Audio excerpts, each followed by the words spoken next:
Before I read aloud, I'm going to read you the book, The Thief of Always by Clive Barker. This is a very interesting fantasy novel that I know you will all love. So let's begin.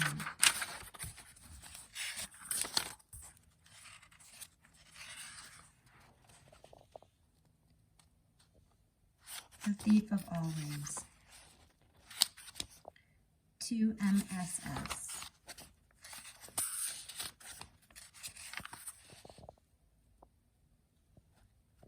Chapter 1. Harvey Half Devoured. The great gray beast February had eaten Harvey Swick alive.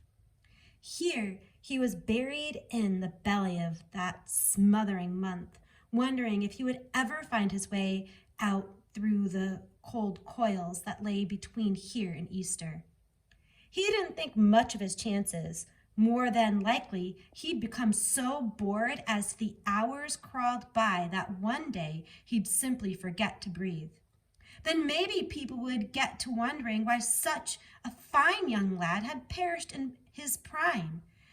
It would become a celebrated mystery which wouldn't be solved until some great detective decided to recreate a day in Harvey's life. Then, and only then, would the grim truth be discovered.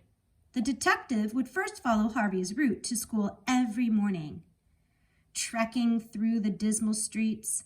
Then he'd have to sit at Harvey's desk and listen to the pitiful drone of the history teacher and the science teacher, and wonder how the heroic boy had managed to keep his eyes open.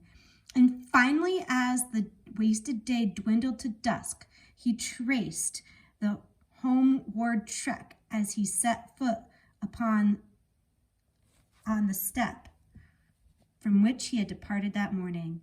And people asked him, as they would, why such a sweet soul as Harvey had died. He would shake his head and say, "It's very simple." "Oh," the curious crowd would say, "do tell." And brushing away a tear, the detective would reply, "Harvey Swick was eaten by the great gray beast February." It was a monstrous month, that was for sure, a dire and dreary month. The pleasures of Christmas, both sharp and sweet, were already dimming in Harvey's memory, and the promise of summer was so remote as to be mythical. There'd be a spring break, of course, but how far off was that? 5 weeks? 6? Mathematics wasn't his strong point, so he didn't irritate himself by further attempting and failing to calculate the days. He simply knew that long before the sun came to save him, he would have withered away in the belly of the beast. "You shouldn't waste your time sitting up here," his mother said when she came in and found him watching the raindrops chase each other down the glass of his bedroom window. "I've got nothing better to do," Harvey said, without looking around. "Well, then, you can make yourself useful," his mother said. Harvey shuddered. Useful? That was another word for hard labor. He sprang up, marshaling his excuses. He hadn't done this, he hadn't done that, but it was too late. "You can start by tidying up this room," his mom said. "But don't sit wishing the days away, honey. Life's too short." "But that's a good boy." And with that, she left him to it, muttering to himself. He stared around the room. It wasn't even untidy. There were 1 or 2 games scattered around, a couple of drawers open, a few clothes hanging out. It looked just fine. "I am 10, he said to himself. Having no brothers and sisters, he talked to himself a good deal. "I mean, it's not like I'm a kid. I don't have to tidy up just because she says so. It's boring." He wasn't muttering now. He was talking out loud. I want to. He went to the mirror and quizzed it. What do I want? The straw-haired, snub-nosed, brown-eyed boy he saw before him shook his head. "I don't know what I want," he said. "I I just know I'll die if I don't have some fun. I will. I'll die. As he spoke, the window rattled. A gust of wind blew hard against it, then a second, then a third. And even though Harvey didn't remember the window being so much as an inch ajar, it was suddenly thrown open. Cold rain spattered his face.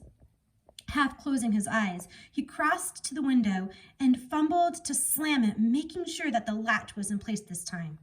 The wind had started at his lamp moving, and when he turned back, the whole room seemed to be swinging around. One moment the light was blazing in his eyes, the next it was flooding the opposite wall. But in between the blaze and the flood, it lit the middle of his room, and standing there, shaking the rain off his hat, was a stranger. He looked harmless enough. He was no more than 6 inches taller than Harvey. His frame scrawny, his skin distinctly yellowish in color. He was wearing a fancy suit, a pair of spectacles, and a lavish smile. "Who are you?" Harvey demanded, wondering how he could get past this interloper to the door.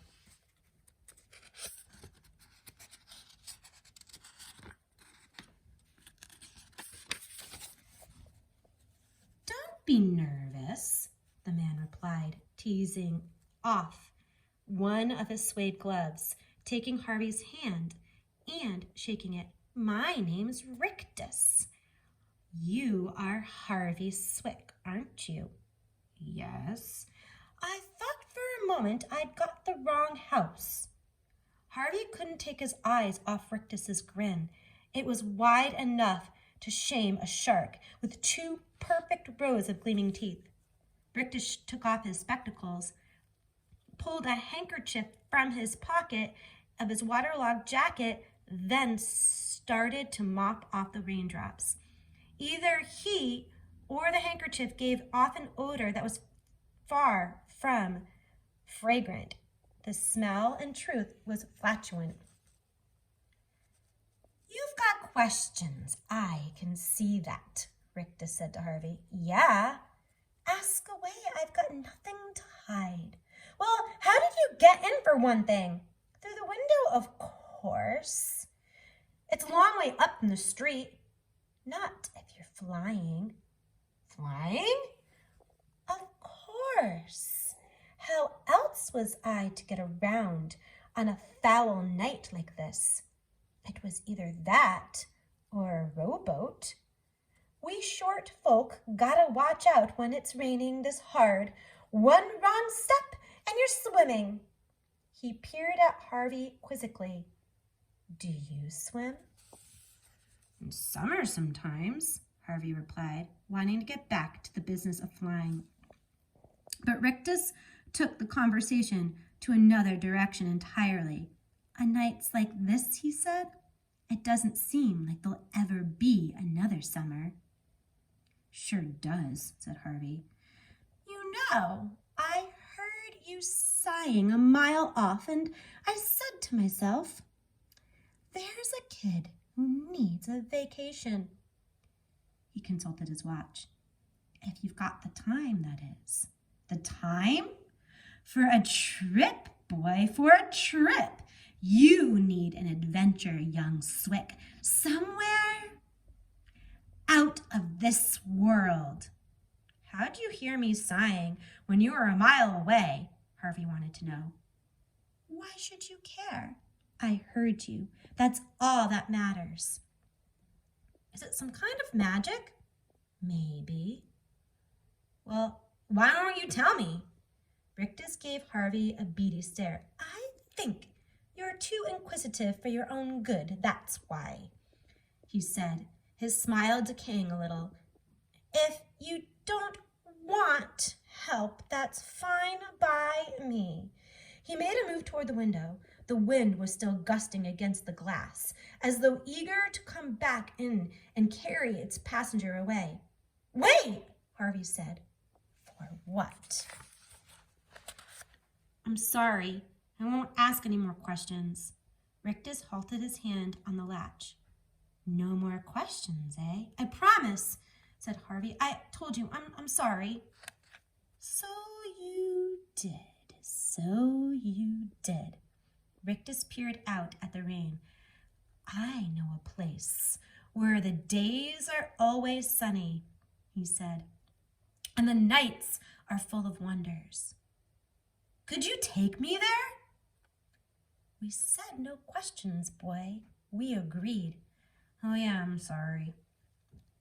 Being a forgiving sort, I'll forget you spoke, and I'll tell you this. If you want me to inquire on your behalf, I'll see if they've got room for another guest. I'd like that. I'm not guaranteeing anything, Rictus said, opening the latch. I understand. The wind gusted suddenly and blew the window wide. The light began to swing wildly. Watch for me, Rictus yelled above the din of the rain and wind. Harvey started to ask him if he'd be coming back soon, but stopped himself in the nick of time. No questions, boy, Rictus said, and as he spoke, the wind seemed to fill up his coat. It rose around him like a black balloon, and he was suddenly swept out over the windowsill. Questions rot the mind, he hollered as he went. Keep your mouth shut, and we'll see what comes your way. And with that, the wind carried him off, and ballooned of coat rising like a black moon against the rainy sky. And that is the end of chapter 1.